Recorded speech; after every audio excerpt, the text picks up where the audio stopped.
Look at me. David Kurtz for TPM Media here in St. Paul for the Republican Convention on Tuesday night. We're making our way around the concourse and ran into Paul Rieckhoff, who's the Executive Director of Iraq and Afghanistan Veterans of America, correct? Yep, that's it. You got it. Paul, you were in Denver as well. Tell me what you guys are doing here at both of the conventions. Well, we've got a team of Iraq vets from around the country, all folks who served on the ground in Iraq and Afghanistan, who are here to make sure veterans issues are a priority. We're going to be talking about a lot of issues involving the economy and the Iraq war itself, but we want to make sure that they're talking about how they're going to take care of the men and women when they come home. We're also doing a big community service event tomorrow afternoon. We're hoping some VIPs will come by where we're going to pack about 1,000 care packages to send to folks in Iraq and Afghanistan. We did the same thing in Denver at Curtis Park. Michelle Obama came by with the family. And it's a good way to remind people that while they're doing all this partying in Denver and Minneapolis, there's still folks in Kabul and Baghdad and Mosul and other places serving in uniform and still in a lot of danger. John McCain ended up, I guess, opposite you guys on Jim Webb's big bill, veterans bill, this time around. How concerned are you guys about his position on veterans issues versus the Obama campaign? We're concerned about both campaigns, but I think McCain's got to really do a U-turn here. I mean, he opposed the GI Bill throughout the process. When the final vote came to the floor, he did not vote. 75 senators voted for it, and he was at a campaign event in California. And he had a lot of chances to get on board. It was an 18-month process. Senator Webb and Senator Warner, a Republican, a lot of other folks went to the McCain staff and offered to change the bill to get McCain on board, to find a way to get his support. He was consistently resistant. So he's going to have to answer to vets on that, and it's going to, I think, hang over his head all the way to November.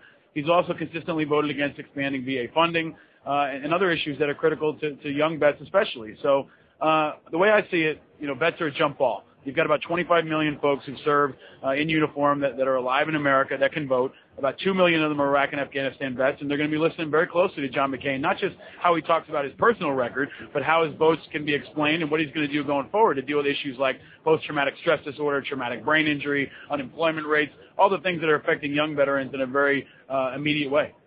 How big of a membership do you guys have at this point? We're just over 100,000 folks. All 50 states, some of them are in Iraq and Afghanistan right now, and they're monitoring closely what's going on in both conventions.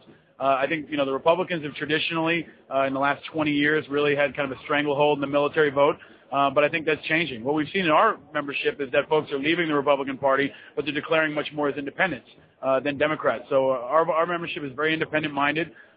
They know that we are an influential voting bloc and also influential in our communities. If a young vet walks into a VFW hall or into a Starbucks and says, this is who I'm voting for and why, the community listens.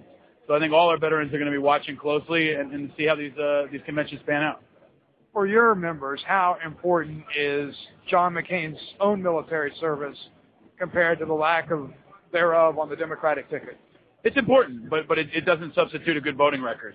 And we know that there are a lot of folks who've used their military service in the past as kind of a political shield or as a backdrop. So I think when it comes down to it, obviously he understands the military in a very personal way. His son's in the Marine Corps, which I think gives him a very immediate connection. But we're obviously not happy about his stance on the GI Bill, and we're going to look to see how he talks specifically about caring for veterans in the next couple of days. So, the membership, I think, the older group, the VFW folks and Legion folks you see from World War II and Vietnam, I think, are definitely skewing toward McCain. But the younger generation is still up for grabs. And I think a good evidence of that was the donations to the Obama campaign, about 6-to-1 advantage over the McCain donations from folks actively serving in the military. So you've got to remember, they're not just military folks, they're also young voters. Most of them are under 40 and are going to be reflective of that younger voter demographic, just like the general population. All right. This is David Kurtz with TPM Media here with Paul Rieckhoff in St. Paul.